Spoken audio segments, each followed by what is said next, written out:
Hello students, how are you? I am back today with yet another video, yet another chapter. This time I would be teaching you chapter 4. The name of the chapter is The Rat Trap and it has been written by Salma Lagerlof. The chapter is from the book Flamingo. Okay, before we start the chapter, have you seen a rat trap? Oh, do you know what's a rat trap? Of course, you must be knowing it. If we have unwanted guests like rats or mouse at our homes, then we keep rat traps so that the rat or the mice is trapped there. And to trap the rat or the mouse, what do? We keep some bits of chapati, bits of cheese in the rat trap. The rat is attracted towards that and then it's trapped. So this kind of thing has been presented in a very different manner by the poet here, Salma Lagerlof. Now let's start reading the chapter, and first of all let us read something about the writer. Salma Lagerlof, 1858 to 1940, was a Swedish writer whose stories have been translated into many languages. A universal theme runs through all of them, a belief that the essential goodness in a human being can be awakened through understanding and love. So she writes simple stories and the theme almost is the same. The theme is that the essential goodness of a human being, every person is essentially good, and that goodness can be awakened by other person's understanding and love. Okay. This story is set amidst the mines of Sweden, rich in iron ore, which figure large in the history and legends of that country. So the story is set in Sweden. That area, that country is known for its rich iron ore, and when you read the chapter also you'll get a little bit of glimpse there. The story is told somewhat in the manner of a fairy tale. So it's a typical kind of story which has been told in the manner of a fairy tale. So let's begin the story, the chapter. Once upon a time, there was a man who went around selling small rat traps of wire. He made them himself at odd moments from the material he got by begging in the stores or at the big farms. So, like a typical story starts, here also it starts with once upon a time. So, once upon a time there was a man who went around selling rat traps. So, he has rat traps and he sells them. And now where from does he get these rat traps? He gets these rat traps not from any place, any other place. He makes these rat traps himself at odd moments. So at various moments he makes these rat traps himself. And how does he make them? He gets the raw material by begging from the other stores. The raw material he begs from the other stores, other mills, big farms, and then after that he makes rat trap from those wires or raw material. But even so, the business was not especially profitable. So he had to resort to both begging and petty thievery to keep body and soul together. So even after this, he did so much hard work. He begged raw material, then he made the rat trap, then he sold them.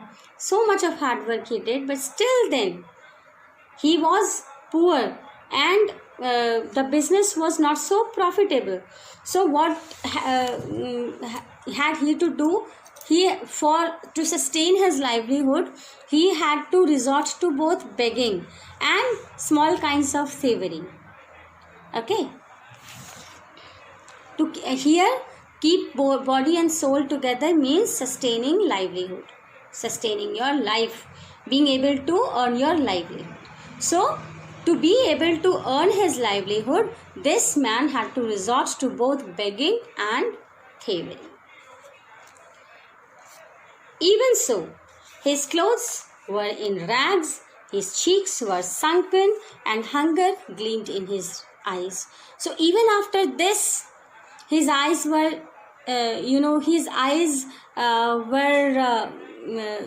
gleaming with hunger, and his cheeks were sunken. His clothes were in rags. The writer wants to say that even after so many things, this man was very, very poor. Hunger gleamed in his eyes. Okay, let's proceed. No one can imagine how sad and monotonous, here monotonous means dull.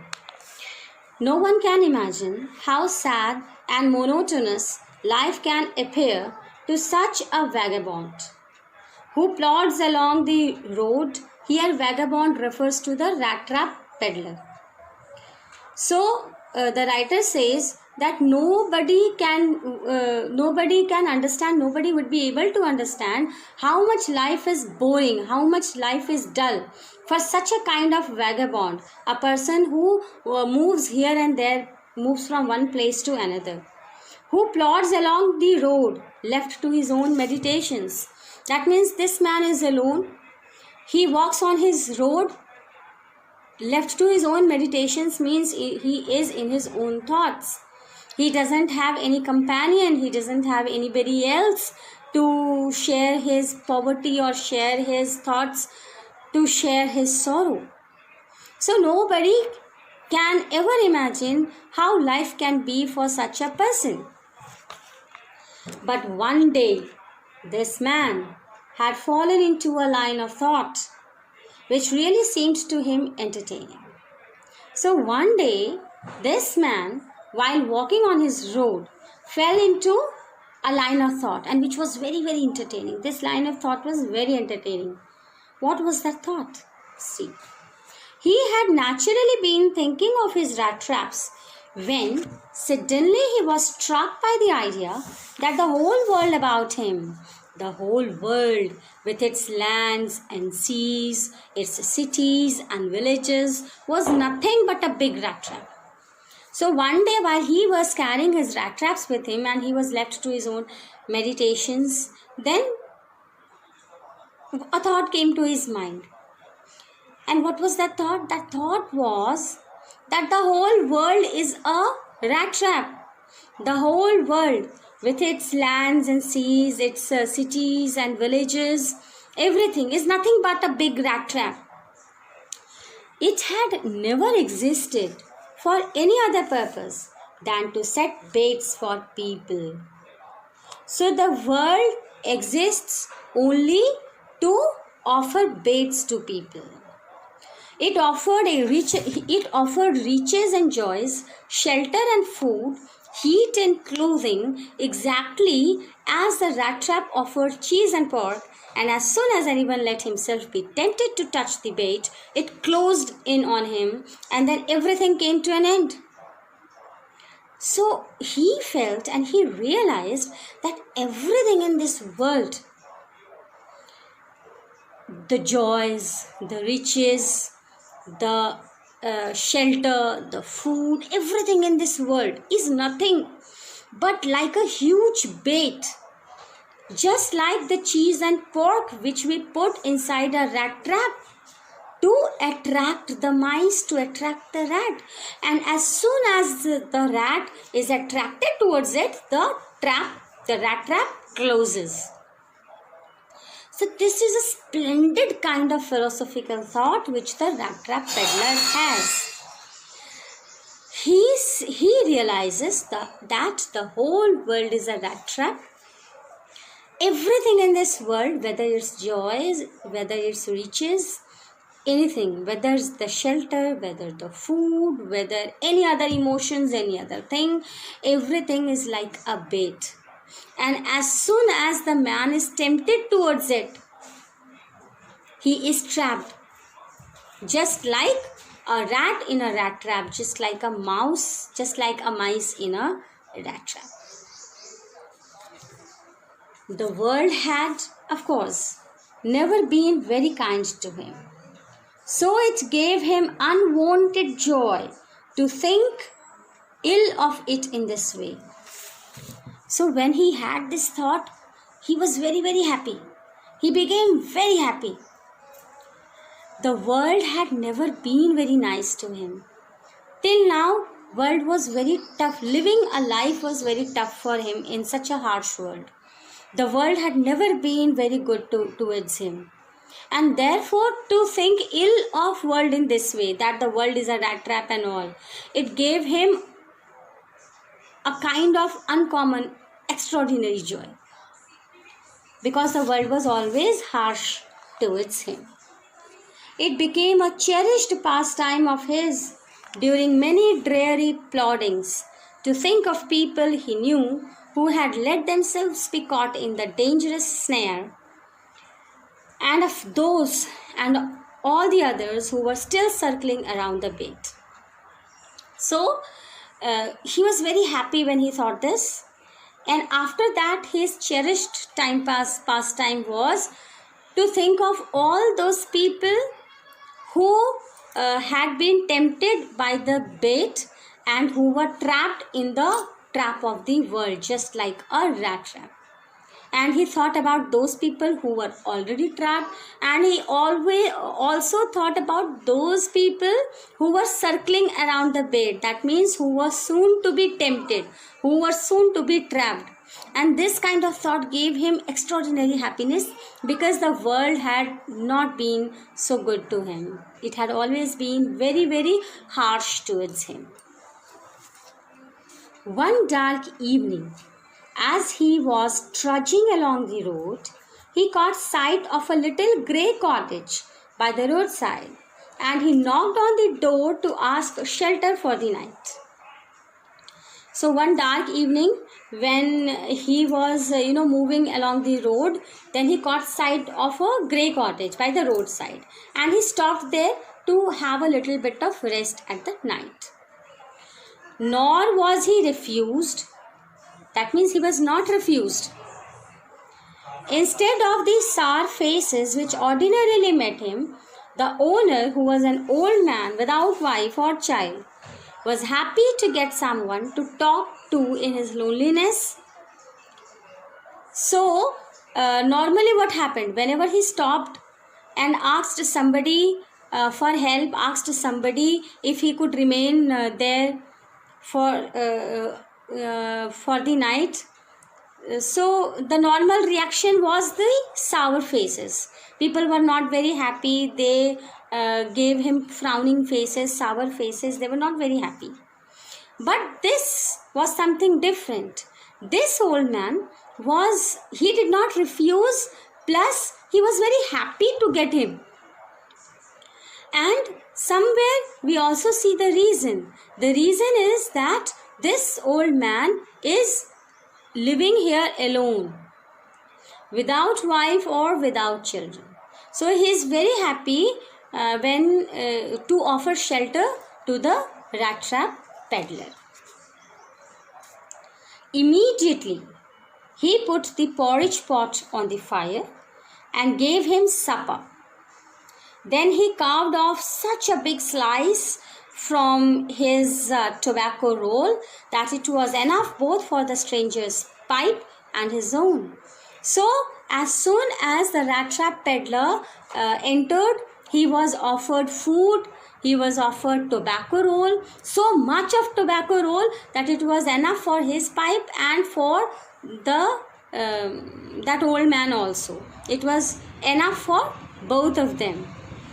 Finally, he got out an old pack of cards and played muleys with his guest until bedtime. So finally, then this old man, he started playing muleys with him. It's a sort of game, indoor game played with cards. So like this we see that the man is this rat trap peddler is received in a very good mood by the old man. He doesn't meet sour faces like in other times by other people. In fact, the old man is very, very happy to receive him. He offers him food, tobacco, he plays with him, and he gives him good company. The old man was just as generous with his confidences as with his porridge and tobacco. So the writer says that the old man was as generous with his confidences as his tobacco and food, porridge. He not only gives him his food and tobacco, but also shares confidences, shares secrets with him. The guest was informed at once that in his days of prosperity, his host had been a crofter at Ranzio Ironworks and had worked on the land. So the rat trap peddler was informed that this old man, in his much younger age, he worked as a crofter, as a farmer with the Ranzio iron mills. Okay. Now that he was no longer able to do day labor, it was his cow which supported him. So now the man has grown old and he is not able to do so much of day labor. So what does he do? He has resorted to his cow which supports him. Now he has a cow which supports him. Yes, that bossy was extraordinary. So here the cow has been referred as bossy because it was extraordinary. She could give milk for the creamery every day, and last month he had received all of 30 kroner in payment.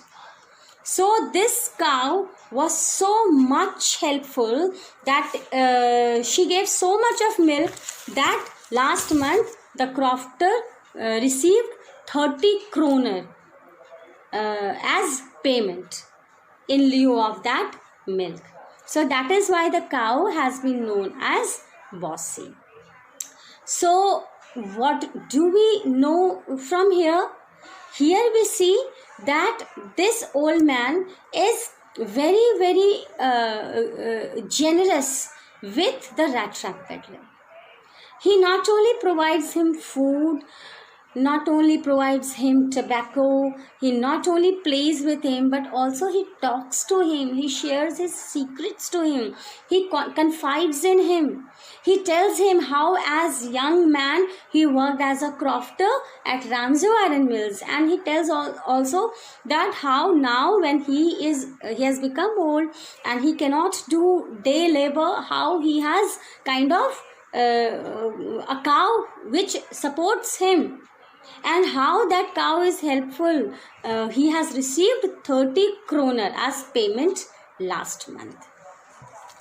Okay, so 30 kroner was very much must be very much in those days. And remember, here we have the word KRONOR, kroner. This is the currency of Sweden, and there is no kroners. Remember that. The singular for this word is krona and kroner, because students make this common mistake. So I thought to tell you about this. And please go through the portion which I have taught, and in the next video I shall be continuing with the same chapter. Take good care of yourselves and goodbye.